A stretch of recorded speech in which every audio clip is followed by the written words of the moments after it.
ವಸತಿ ಯೋಜನೆಯಲ್ಲಿ ಅಲ್ಪಸಂಖ್ಯಾತರಿಗೆ ಮೀಸಲಾತಿ ಹೆಚ್ಚಳ ವಿಚಾರ ಸದ್ಯ ಜಟಾಪಟಿಗೆ ಕಾರಣವಾಗಿದೆ. ಈ ಬಗ್ಗೆ ಕೇಂದ್ರ ಆಹಾರ ಸಚಿವ ಪ್ರಹ್ಲಾದ್ ಜೋಶಿ ಹೇಳಿಕೆ ನೀಡಿದ್ದು, ಕೇಂದ್ರ ಸರ್ಕಾರದ ಸೂಚನೆ ಮೇರೆಗೆ ಮೀಸಲಾತಿ ಮಾಡುತ್ತಿದ್ದೇವೆ ಅಂತಾರೆ. ಆದರೆ 2019ರಲ್ಲಿ ಕೇಂದ್ರ ಸರ್ಕಾರ ಯಾವುದೇ ಸುತ್ತೋಲೆ ಹೊರಡಿಸಿಲ್ಲ. ಸುತ್ತೋಲೆ ಇದ್ದರೆ ರಾಜ್ಯ ಸರ್ಕಾರ ಬಿಡುಗಡೆ ಮಾಡಲಿ ಎಂದು ಸವಾಲು ಹಾಕಿದ್ದಾರೆ.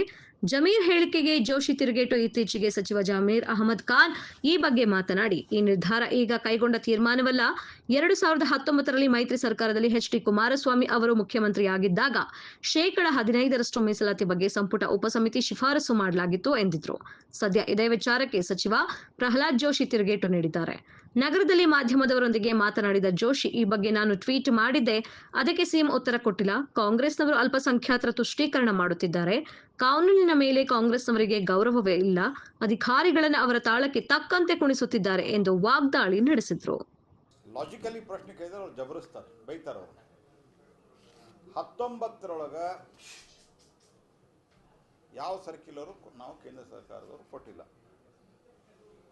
2006ರಲ್ಲಿ UPA ಸರ್ಕಾರದ ಆಳ್ವಿಕೆಯಲ್ಲಿ ಪ್ರಧಾನಮಂತ್ರಿಗಳ 15 ವರ್ಷದ ಕಾರ್ಯಕ್ರಮ ಪ್ರಾರಂಭಿಸಲಾಯಿತು. ಅದರೊಳಗೂ ಸಹಿತ ಆವಾಸ್ ಯೋಜನೆಯಲ್ಲಿ ಅಂದರೆ ವಸತಿ ಯೋಜನೆಯಲ್ಲಿ ರಿಸರ್ವೇಷನ್ ಇಲ್ಲ. ಸಾಮಾಜಿಕ ಮತ್ತು ಆರ್ಥಿಕವಾಗಿ ಹಿಂದುಳಿದ ವರ್ಗದ ಜನರ ಕಲ್ಯಾಣಕ್ಕಾಗಿ ಕೇಂದ್ರ ಸರ್ಕಾರ ಯೋಜನೆ ಜಾರಿಗೊಳಿಸ್ತಾ ಇದೆ. 2019ರ ಕೇಂದ್ರ ಸರ್ಕಾರ ಯಾವುದೇ ರೀತಿಯ ಧರ್ಮಾಧಾರಿತ ಮೀಸಲಾತಿಯ ಘೋಷಣೆ ಇದ್ರ ಆ ಮುಖ್ಯಮಂತ್ರಿ ಟ್ವೀಟು ನೀವು ಗಮನಿಸಿದ್ರೆ ಗೊತ್ತಾಗ್ತದೆ.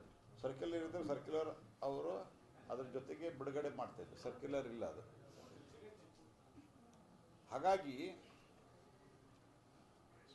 ಇದು ಇದ್ರೆ ನೀವು ಬಿಡುಗಡೆ ಮಾಡಿ. ನಾವು ಮುಖ್ಯಮಂತ್ರಿಗೆ ಚಾಲೆಂಜ್ ಹಾಕ್ತೇನೆ, 2019ರ ಯಾವುದಾದ್ರೂ ಒಂದು ಸರ್ಕ್ಯುಲರ್ ಇದ್ದರೆ ಅದನ್ನು ನೀವು ಬಿಡುಗಡೆ ಮಾಡಿ. ಹಾಗಾಗಿ ಮುಖ್ಯಮಂತ್ರಿಗಳು, ಈ ಕಾಂಗ್ರೆಸ್ ಸರ್ಕಾರ,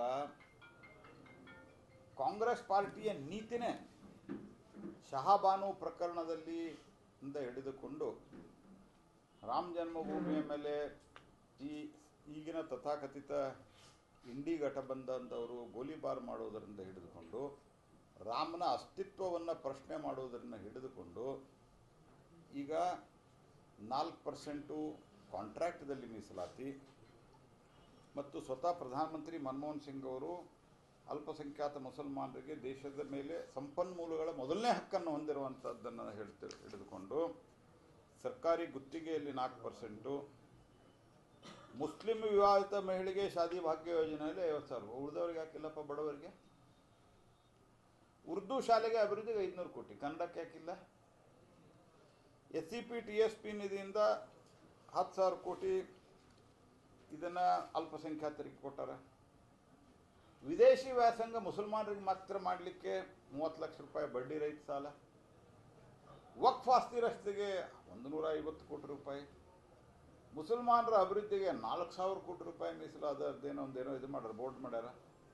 ಅಲ್ಪಸಂಖ್ಯಾತ ಕಾಲನಿ ಅಭಿವೃದ್ಧಿಗೆ 1,000 ಕೋಟಿ ರೂಪಾಯಿ. ಇವೆಲ್ಲ ಮತ್ತು ಓಬವ್ವ ಆತ್ಮರಕ್ಷಣಾ ತರಬೇತಿ ಯೋಜನೆಗೆ ಈಗ ಕೇವಲ ಮುಸಲ್ಮಾನ ಹೆಣ್ಮಕ್ಕಳಿಗೆ ಮಾತ್ರ ಸೀಮಿತಗೊಳಿಸ್ತಾರೆ.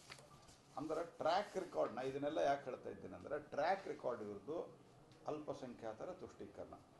ಯಾವುದೇ ಸರ್ಕ್ಯುಲರ್ ಇಲ್ಲ, ಕೇವಲ ತುಷ್ಟೀಕರಣಕ್ಕಾಗಿ ಮುಸಲ್ಮಾನರನ್ನ ವೋಟ್ ಬ್ಯಾಂಕನ್ನು ಮಾಡೋದ್ರ ಸಂಬಂಧ ಕೇಂದ್ರ ಸರ್ಕಾರದ ಮೇಲೆ ಬಟ್ಟು ತೋರಿಸುವಂಥ ಒಂದು ಕೆಲಸವನ್ನು ಮಾಡ್ತಾ ಇದ್ದಾರೆ.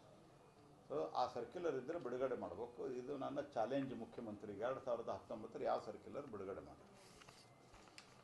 ಈಗ ಯಾವುದೇ ಸರ್ಕ್ಯುಲರ್ ಇಲ್ಲ ಅಂದರೆ ಅವರು ಒಂದು ಸರ್ಕ್ಯುಲರನ್ನು ಫಾಲೋ ಮಾಡ್ತಾ ಇದೀವಿ ಅಂತ ಹೇಳಿದ್ದಾರೆ. ಇದೇ ಬಂದಾಗ ನೀವೇನಾದರೂ ಕಾನೂನು ಕ್ರಮ ಅಲ್ಲ, ಅದನ್ನು ನಮ್ಮ ರಾಜ್ಯ ಘಟಕ ಅದನ್ನು ಯೋಚನೆ ಮಾಡ್ತದೆ. ಕಾನೂನಿನ ಬಗ್ಗೆ ಗೌರವನೇ ಇಲ್ಲ ಇವರಿಗೆ. ಟೋಟಲ್ ಕಾನೂನು ಬಗ್ಗೆ ಗೌರವ ಇಲ್ಲ. ಅಧಿಕಾರಿಗಳನ್ನು ತಮ್ಮ ಮನೆಗೆ ತಮ್ಮ ತಾಳಕ್ಕೆ ತಕ್ಕಂತೆ ಕುಣಿಸ್ಲಿಕ್ಕೆ ಪ್ರಯತ್ನ ಮಾಡ್ತಾರೆ. ದುರ್ದೈವ ಅಂದರೆ ಕೆಲವು ಅಧಿಕಾರಿಗಳು ಆ ರೀತಿ ವರ್ತಿಸ್ತಾ ಇದ್ದಾರೆ. ಈ ಚಕ್ರವರ್ತಿ ಸೂಲಿಬೆಲ್ಲಿ ಅವರಿಗೆ ಒಂದು ನೋಟಿಸ್ ಕೊಟ್ಟರು, ಅಲ್ಲೇ ಪರ್ಮಿಷನ್. ಚಕ್ರವರ್ತಿ ಸೂಲಿಬೆಲ್ಲಿ ಯಾವ ಕಾಲದಲ್ಲಿ ಯಾವ ಭಾಷಣದಲ್ಲಿ ಅವರು ಅಲ್ಪಸಂಖ್ಯಾತರಿಗಾಯ್ತು ಮುಸಲ್ಮಾನರಿಗಾಯ್ತು ಅಸಭ್ಯ ಭಾಷೆ ಬಳಸಿದ್ದಾರೆ? ಯಾವ ಆಧಾರದ ಮೇಲೆ ನೋಟಿಸ್ ಕೊಟ್ರಿ? ಮತ್ತೆ ಏನು ಬರ್ದಾರ ಅದ್ರೊಳಗೆ? ರಾಜಕೀಯ ಮಾತಾಡಿದ್ರು ಅಂತ. ಅವ ಯಾವ ಪೊಲೀಸ್ ಅಧಿಕಾರಿ ಕೊಟ್ಟಾನ, ಅವ ಬುದ್ಧಿ ಇರ್ಬೇಕು ಅವಾಗ.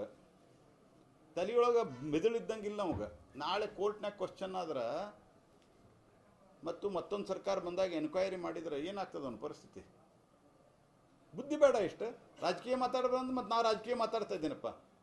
ಅಲ್ಲಿ ಯಾವ ಕೊಟ್ಟಾನ ಪೊಲೀಸ್ ಅಧಿಕಾರಿ ಅವನ ಬಗ್ಗೆ ಮಾತಾಡ್ತಾನೆ. ಹಾಕ್ರಿ ನನ್ನ ಮೇಲೆ ಕೇಸ್. ನಾಚಿಗೆ ಬರ್ತದೆ ನಿಮಗೆ? ಪೊಲೀಸ್ ಅಧಿಕಾರಿ ಅಲ್ಲಿ ಇದ್ದವಾಗ ಯಾವಾಗ ಅವ್ರು ಹೇಳ್ತಾರೆ, ಅವರು ಅಧಿಕಾರದಾಗ ಇದ್ದಂಥವ್ರು ಅಲ್ಪಸಂಖ್ಯಾತರ ತುಷ್ಟೀಕರಣ ಮಾಡ್ಲಿಕ್ಕೆ ಅವ್ರು ಹೇಳ್ತಾರೆ. ನಿಮಗೆ ಬುದ್ಧಿ ಬೇಡ, ರಾಜಕೀಯ ಮಾತಾಡಬಾರ್ದಂತ. ಅಂದ್ರೆ ನೀ ಮಾತಾಡೋವೇನಪ್ಪ ರಾಜಕೀಯ? ಅಲ್ಲಿ ಕೊಟ್ಟವ SP, ನೀ ಮಾತಾಡ್ತೀಯ ರಾಜಕೀಯ, ನಾವು ಮಾತಾಡಬಾರ್ದಂದ್ರೆ? ಅಂದ್ರೆ ಯಾರಿಗೆ ಏನು ಮಾತಾಡ್ಬೇಕಂತ ಡಿಕ್ಟೇಟ್ ಮಾಡವ್ರ ನೀವು? ಅಸಹಿಷ್ಣುತೆಯ ಪರಮಾವಧಿ ಇದು. ನನಗೆ ಸಾಮಾನ್ಯವಾಗಿ ನಾನು ಅಧಿಕಾರಿಗಳ ಬಗ್ಗೆ ನಾನೇನು ಹೇಳಕ್ಕೆ ಹೋಗಲ್ಲ. ಯಾಕಂದರೆ ಅಧಿಕಾರಿಗಳು ಚುನಾಯಿತ ಸರ್ಕಾರದ ನಿರ್ದೇಶನ. ಆದರೆ ಅವ್ರು ಇಲ್ಲೀಗಲ್, ಇಮ್ಮೋರಲ್ ಏನು ಬರೆದು ಕೊಟ್ಟರು ನೀವು ಅದನ್ನು ಬರೆದು ಕೊಡೋರು. ನೀವು ಸರ್ಕಾರದ ತುಷ್ಟೀಕರಣ ಇದರಾಗೂ ಎದ್ದು ಕಾಣ್ತದೆ. PFIದವ್ರ ಮೇಲೆ ಕೇಸ್ ವಾಪಸ್ ತೆಗಿತಾರೆ. ಹುಬ್ಬಳ್ಳಿಯ ಗಲಭೆಯೊಳಗಿನ ಕೇಸ್ ವಾಪಸ್ ತೆಗೆದು ಕೋರ್ಟ್ ಕಪಾಳ ಮೋಕ್ಷ ಮಾಡ್ತದೆ. ಅವ್ರ ಮೇಲಿಂದು ಬ್ಯಾನ್ ಆದಾಗ ಸಹಿತ ಸರಿಯಾದ ಕ್ರಮ ತೆಗೆದುಕೊಳ್ಳೋದಿಲ್ಲ. SDPI ಮೇಲೆ ಕೇಸ್ ವಾಪಸ್ ತೆಗಿತಾರೆ. ಮರ್ಡರ್ಗಳ ಮೇಲೆ ಮರ್ಡರ್ ಮಾಡ್ತಾರೆ. ಅವ್ರ ಮೇಲೆ ಏನಿಲ್ಲ. ಈ ಚಕ್ರವರ್ತಿ ಸೂಲಿಬೆಲೆ ಹೋಗಿ ಭಾಷಣ ಮಾಡ್ತಾರೆ ಅಂತಂದ್ರೆ ಅದು ದೇಶದ ಇತಿಹಾಸ. ಅಂದ್ರೆ ಔರಂಗಜೇಬದ್ ಮಾತಾಡಬಾರ್ದ? ಅವೇನು ಅನ್ಯಾಯ ಮಾಡಿದ ಅಂತ? ಇದು ರಾಜಕಾರಣ ಏನ್ರಿ? ಅಥವಾ ಬಾಬರ್ ಏನು ಮಾಡಿದ ಅಂತ ಮಾತಾಡೋದು ರಾಜಕಾರಣನ? ಅಥವಾ ಸಿದ್ದರಾಮಯ್ಯ ಅಲ್ಪಸಂಖ್ಯಾತರ ತುಷ್ಟೀಕರಣಕ್ಕೆ 4% ಇದು ಮಾಡಿದ್ದಾರೆ, 15% ವಸ್ತಿಯೊಳಗೆ ಮಾಡಿದ್ದಾರೆ ಕಾಂಟ್ರಾಕ್ಟ್ದಲ್ಲಿ, ಅದು ರಾಜಕಾರಣನ? ಏನು ಮಾಡ್ತಾ ಇದ್ದೀರಿ ನೀವು? ಈ ದೇಶವನ್ನು ಈ ರಾಜ್ಯವನ್ನು ಒಂದು ರೀತಿಯಲ್ಲಿ ಮತಾಂಧ ಕೇಂದ್ರವನ್ನಾಗಿ ಮಾಡ್ತಾ ಇದ್ದೀರಾ? ಬಾಯಿಗೆ ಬಂದಾಗ ಸ್ಟೇಟ್ಮೆಂಟ್ ಕೊಡೋದು. ಹಿಂಗಾಗಿ ಅಲ್ಲಿ ಇನ್ನೊಬ್ಬ ಯಾರೋ SP ಕೋರ್ಟ್ ನೋಟಿಸ್ ಕೊಟ್ಟದು. ಮಾನವ ಹಕ್ಕು ಆಯೋಗ ಬಂದದ್ದು. ನೆನಪಿಟ್ಟುಕೋರಿ, ಎಲ್ಲ ರಾಜ್ಯದ ದೇಶದ ಕಾನೂನು ಅದ. ಭಾರತೀಯ ಜನತಾ ಪಾರ್ಟಿ ಒಂದು ದೊಡ್ಡ ಜಗತ್ತಿನ ಅತಿ ದೊಡ್ಡ ಒಂದು ರಾಜಕೀಯ ಪಕ್ಷ. ನಾವು ನೀವು ಹಿಂಗೆಲ್ಲ ಮಾಡಿದ್ರೆ ನಾವು ಸುಮ್ಮನೆ ಇರಲ್ಲ. ಲೀಗಲ್ ಕೋರ್ಸು ಅದ, ರಾಜಕೀಯ ಹೋರಾಟನೂ ಅದ ನಮ್ದು. ಯಾವ ರಾಜಕಾರಣ ಮಾತಾಡಬೇಡ ಅಂತ ಹೇಳವ ಇವ ಜಗೀರ ಅಲ್ಲಿ ಹೋದವ ಪೊಲೀಸ್ ಅಧಿಕಾರಿ. ಸೊ ಹೀಗಾಗಿ ಒಟ್ಟಾರೆ ಅಲ್ಪಸಂಖ್ಯಾತರ ತುಷ್ಟೀಕರಣ ಇವೆರಡೂ ನೋಡ್ರಿ, ಇವೆರಡೂ ಲಿಂಕ್ ಮಾಡಿ ನೋಡ್ರಿ. 15% ಇಲ್ಲೇ, ಅಲ್ಲಿ ಚಕ್ರವರ್ತಿ ಸೂಲಿಬೆಲೆದವ್ರು ಏನು ಬೇಕಾದ್ ಮಾತಾಡ್ಬೋದು. ಸೂಲಿಬೆಲೆ ಮಾತಾಡಬಾರ್ದು, ಅಲ್ಲಿ ವೇದವ್ಯಾಸ ಕಾಮತ್ ನಮ್ಮ ಮೇಲೆ ಮಾತಾಡಬಾರ್ದು, ಮತ್ತೊಬ್ಬ ಮಾತಾಡಬಾರ್ದು. ಇವ್ರೇನು ಬೇಕಾದ್ ಮಾತಾಡಲಿ, ಯಾರು ಕೊಲೆ ಮಾಡಿದ್ರು ನಡೀತದೆ. ಒಂದು ವರ್ಗದ ಮತಾಂಧರ ಪರವಾಗಿರುವಂಥ ಸರ್ಕಾರ ಇದು. ಇದರ ಜೊತೆಗೆ ಭ್ರಷ್ಟಾಚಾರ. ಕಾಂಗ್ರೆಸ್ ಪಾರ್ಟಿಯ ಯೋಜನಾ ಆಯೋಗದ ಉಪಾಧ್ಯಕ್ಷ ಹೇಳ್ತಾರೆ, ದುಡ್ಡು ಇರಲಾರ್ದ ಏನಾಗೋದು, ಮತ್ತು ನಾ ಬದ್ದಿದ್ದೀನಿ ಅಂತ ಹೇಳ್ತಾರೆ. ಅವ್ರ ಕಡೆ ಎಲ್ಲ ರೆಕಾರ್ಡ್ ಇರೋದಕ್ಕೆ ಇವ್ರ ಕಡೆ ಕ್ರಮ ತಗೊಳ್ಳಿಕ್ಕೆ ತಾಕತ್ತು ಇಲ್ಲಿ ಇವ್ರಿಗೆ. ಅವ್ರು ಹೇಳ್ಯಾರ, ನನ್ನ ಕಡೆ ಕರೆಕ್ಟ್ ಎಲ್ಲ ಅದ, ಸರ್ಕಾರ ಶೇಕ್ ಆಗ್ತದೆ ಅಂತ ಹೇಳ್ಯಾರ ಅವರು. BR ಪಾಟೀಲ್ರು ನಾಚಿಕೆ ಬಾನ ಮರ್ಯಾದಿದೆ ನಮ್ಗೆ. ಬಸವರಾಜ ರಾಯರೆಡ್ಡಿ ಹೈಯೆಸ್ಟ್ ಭ್ರಷ್ಟ ಸರ್ಕಾರ ಇದೆ ಅಂತ ಹೇಳಿ ಆ ವಿಡಿಯೋದೊಳಗೆ ಅತ್ಯಂತ ಸ್ಪಷ್ಟವಾಗಿ ಹೇಳ್ತಾರೆ. ಈಗೇನಂತಂದ್ರೆ ದುಡ್ಡು ಕೊಡಿ ಮನೆ ಬಿಡಿ, ಮನೆ ಪಡಿ. ಈ ಸರ್ಕಾರದ ಹೊಸ ಸ್ಲೋಗನ್ ಇದೆ, ದುಡ್ಡು ಕೊಡಿ ಮನೆ ಪಡಿ. ಹೇಳಿದ್ರಲ್ಲ, ಖಚಿತ ಉಚಿತ ಏನದು, ಉಚಿತ ಗ್ಯಾರಂಟಿ ಏನದು, ಖಚಿತ ಉಚಿತ ನಿಶ್ಚಿತ. ಇದು ಹಂಗೆ ಇದೆ. ಮನೆ ಕೊಡಿ ಖಚಿತ, ಇದು ಮನಿ ಕೊಡಿ, ಇಂಗ್ಲೀಷ್ ಮನಿ ಕೊಡಿ ಖಚಿತ, ಮನಿ ಪಡಿ ಉಚಿತ. ಲಂಚ ಕೊಟ್ಟು ಪಡೆಯುವುದು. 60% ಸರ್ಕಾರ ಅಂತ ಅವ್ರು ಏನು ಹೇಳ್ಯಾರಲ್ಲ, ಅದು ಪರ್ಫೆಕ್ಟ್ ಅದ, ಕಾಂಟ್ರಾಕ್ಟ್ರಿಗೆ ಹೇಳಿದ್ದ. ಹಾಗಾಗಿ ಲೋಕಾಯುಕ್ತ ಹಗರಣದ್ದು ನಾವು ನೋಡ್ತಾ ಇದ್ದೇವೆ. ಎಲ್ಲ ಘಟನೆಗಳನ್ನು ನೋಡಿದ್ರೆ ಭ್ರಷ್ಟಾಚಾರ ತುಷ್ಟೀಕರಣದ ಬಿಟ್ಟು ಬೇರೆ ಏನೂ ಇಲ್ಲ ಸರ್ಕಾರಕ್ಕೆ. ಚಲೋ, ಥ್ಯಾಂಕ್ ಯು. ಇದನ್ನ ಅಷ್ಟೆಲ್ಲರೂ ಕೂಡ CM ಯಾಕೆ